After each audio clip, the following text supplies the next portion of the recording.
Hi welcome to Krishna IT tips. तो आज के देखाबो डसेर माध्यमे कि करे कम्पिউটারের फोल्डर के हाइड करे रखा जाए अर्थात फोल्डर के लुकिए रखा जाए। तो आमादेर अनेक समय कम्पिউটারের दरकारी कोनो डकुमेंट थाके जेटा जे केउ कम्पिউটারে सेटा खुले देखते पारे। एबार आमरा जोदि सेई फोल्डरटिके हाइड करे राखी ताहले फोल्डरটিতে কেউ দেখতেও পারবে না অর্থাৎ ফোল্ডারের ভেতরে কি আছে।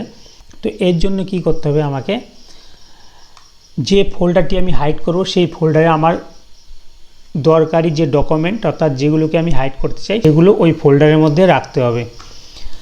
তো আমি দেখাচ্ছি দিস পিসি, এই ফোল্ডারটি फोल्डरটি ओपेन करब। ओपेन करार पर जे फोल्डरे आमादेर मेन फोल्डरटी जेटा लुकाते चाই সেই फोल्डरটি ओपेन करते হবে। अर्थात आमी जेमन होच्छे लोकल डिस्क एफ এই ड्राइवटी ओपेन करलाम।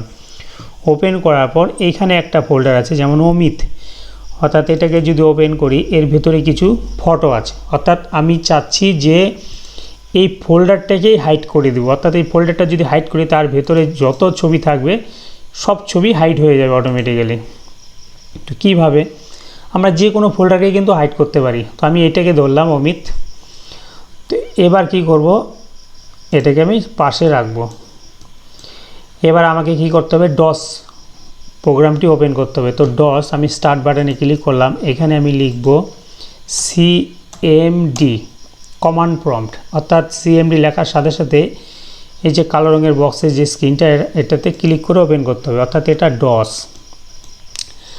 তো ডস তো এবার কি করব, আমরা এই ডসের C:/user/hp গ্রেটার দেন, অর্থাৎ এই যে লেখাগুলো যে দেখাচ্ছে এই লেখাগুলোকে আমরা ক্লোজ করব।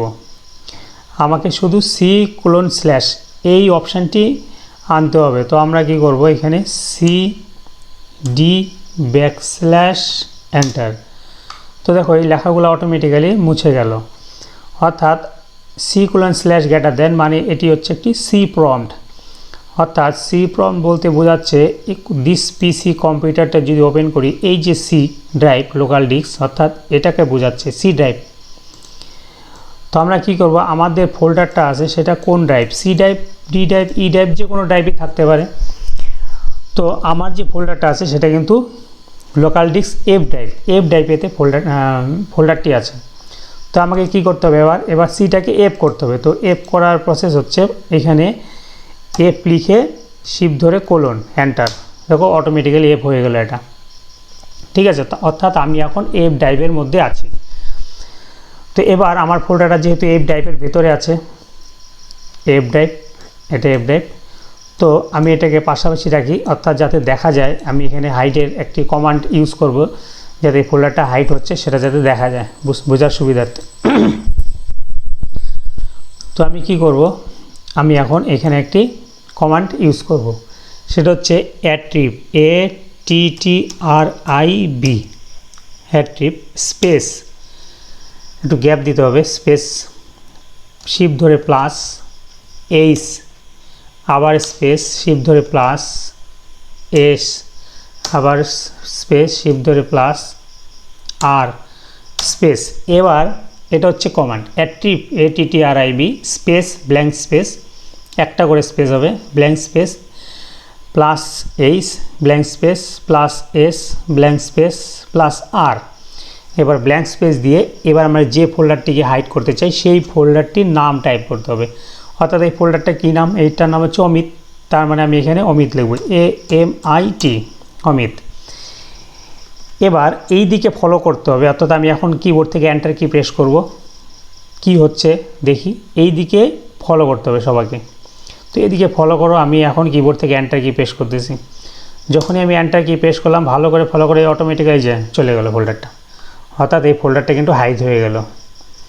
ঠিক আছে, তো এই হাইড কিন্তু উইন্ডোজের যে হাইডটা হয়, উইন্ডোজের মাধ্যমে যখন কোনো কিছু হাইড করা হয় সেটা কিন্তু যারা এক্সপার্ট বা আনহাইড যদি করে তাহলে কিন্তু সেটা স্ক্রিনের মধ্যে আবার চলে আসে বা যে কেউ নিয়ে আসতে পারে। কিন্তু ডসের মাধ্যমে যদি কেউ কমান্ড ইউজ করে কোনো ফোল্ডারকে হাইড করা হয় তাহলে কিন্তু সেই কমান্ডের ইউজ করেই একমাত্র আনতে হবে, বাকি কেউ এটাকে আনহাইড করতে পারবে না। তো যেহেতু ফোল্ডারটা হাইড হয়ে গেল, এবার আমি এই ফোল্ডারটাকে কী করে আবার আনহাইড করব, অর্থাৎ এই আগের জায়গায় নিয়ে আসব। তো এর জন্য কী করতে হবে, সেম আমাকে কী করতে হবে, কমান্ড ইউজ করতে হবে, ATTR এখানে ক্লিক ATTRIB ATTB স্পেস, এবার প্লাস ছিল, এবার মাইনাস স্পেস করতে, minus S space minus S space minus R space, আবার নামটি টাইপ করতে হবে। এবার যে হাইড করবে সেই একমাত্র জানবে নামটি, তো সে এটাকে টাইপ করে দিবে। টাইপ করে এন্টার কি প্রেস করলে কিন্তু চলে আসবে। ভালো করে এদিকে ফলো করলে কিন্তু বোঝা যাবে। আমি এটাকে একটু এদিকে রাখি, এটাকে এদিকে রাখি। এবার আমি এটা যেহেতু এ দিয়ে নাম ছিল তাই প্রথমের দিকে আসবে। এবার আমি এন্টার কি প্রেস করলাম। এন্টার কি প্রেস করার সাথে সাথে এই যে অমিত আবার স্ক্রিনের মধ্যে ডকুমেন্টে চলে আসছে। তো খুব সুন্দর। অর্থাৎ কারো যদি কোনো দরকারি কোনো ফাইল ফোল্ডার থাকে, অর্থাৎ যে কোনো ফোল্ডারের ভিতরে কোনো দরকারি ডকুমেন্ট থাকে, তাহলে সেটিকে কপি করে রেখে আমরা কিন্তু ডসের মাধ্যমে এটাকে হাইড করে দিতে পারি। ভিডিওটি ভালো লাগলে অবশ্যই লাইক শেয়ার করে দিবেন। Thank you.